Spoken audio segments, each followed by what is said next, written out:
En la clase de hoy vamos a abordar una temática bastante más específica del derecho administrativo. Lo que veníamos viendo en los videos anteriores tiene más base de derecho constitucional, que sin duda es el marco general del derecho administrativo, pero lo que vamos a ver a partir de ahora son cuestiones más técnicas.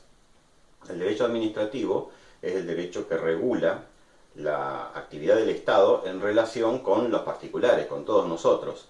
Y en ese marco, lo primero que tenemos que aprender es un concepto que se llama competencia.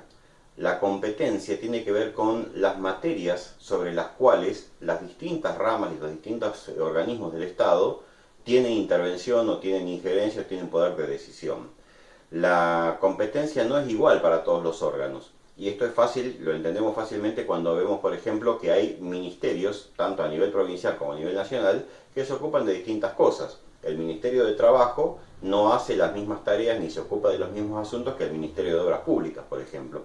Entonces, no importa en este caso cómo se llamen los ministerios, las denominaciones van cambiando con los años, con los gobiernos, con las distintas organizaciones que adopta cada gobierno, pero lo importante no es el cómo se llama el ministerio, sino concretamente de qué materia se ocupa. Esas materias son las que se llaman las competencias de cada ministerio o de cada área del gobierno. La primera división importante es la competencia por las materias, ¿no? La materia de un ministerio no es la misma que la del otro. Y después también hay competencias por el territorio. Esto quiere decir que no todos los funcionarios tienen la misma autoridad en todas partes. Esto lo entendemos fácilmente, por ejemplo, cuando vemos a los organismos municipales.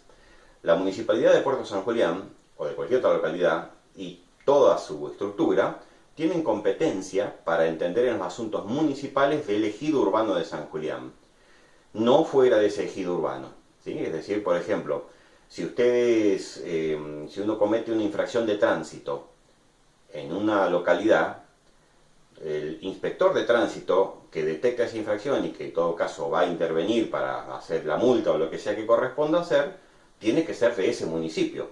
Un inspector municipal sanjulianense, por ejemplo, ¿sí? Un inspector de nuestra municipalidad, que esté en Gobernador Gregores, no importa si está en funciones oficiales, vamos a suponer que fue a una capacitación o algo, no está de vacaciones, está trabajando, y ve a un conductor en Gregores que comete una infracción de tránsito, no puede hacer nada, no puede intervenir, por más que él tenga el cargo de inspector de tránsito, porque su competencia territorial no es ahí.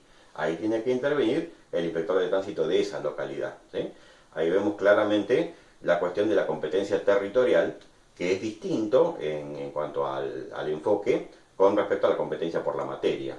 La competencia por la materia sería que, por ejemplo, un inspector de tránsito de San Julián, que está en Puerto San Julián ejerciendo su función en San Julián, no podría intervenir ni hacer nada ante una infracción que no sea de tránsito, por ejemplo, una infracción de comercio, ¿sí? Supongamos que el inspector de tránsito advierte que en un negocio están vendiendo mercaderías vencidas, y bueno, él no puede hacer nada más que llamar al inspector de comercio, pero su competencia por la materia no le permite intervenir en ese área, ¿sí? Si los funcionarios se exceden en su competencia y realizan actividad fuera de su competencia territorial o al margen de su competencia material, las actuaciones que hacen pueden ser nulas, ¿sí? El afectado por sus medidas puede pedir que se anulen esas actuaciones porque están mal hechas, ¿sí? Están hechas sin competencia. Ese es el primer concepto de competencia, tanto territorial como de la materia. El segundo concepto que tenemos que manejar es el concepto de jerarquía. ¿Qué es la jerarquía? Es la línea vertical de autoridad dentro de un mismo organismo público o dentro de un ente autárquico. Después vamos a ver qué es esto del ente autárquico. Pero se trata de esto. Cuando hay una línea de mando en una estructura del Estado, esa línea de mando es vertical.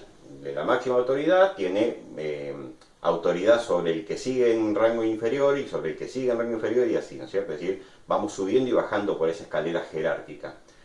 El requisito para que funcione esta jerarquía es que tengan la misma competencia. Siempre estamos hablando de la misma estructura. Por ese motivo, y esto lo vemos claramente, por ejemplo, el ejemplo más claro de jerarquía son las Fuerzas Armadas o las de seguridad. Dentro de una misma fuerza, la estructura jerárquica vertical hace que el militar de más rango, de más grado, tenga más autoridad que el de menos grado. Esto es una cosa elemental. Pero siempre y cuando estemos hablando dentro de la misma fuerza. Por ese motivo, por más que alguien tenga un alto rango en el ejército, no podría darle órdenes válidas a un funcionario de menor jerarquía, un militar de menor jerarquía, pero que sea, por ejemplo, de la Marina, porque es otra fuerza. La competencia delimita la jerarquía. ¿Sí? Dentro de la línea de competencia y dentro de la estructura de la competencia, corre esta línea jerárquica de arriba hacia abajo. No se puede ejercer jerarquía, ni para abajo ni para arriba, fuera de la competencia. Estos conceptos hay que tenerlos claros porque a partir de entenderlos, vamos a entender el funcionamiento de muchas estructuras y procedimientos que se dan en el Estado y que vamos a ir estudiando en las próximas clases.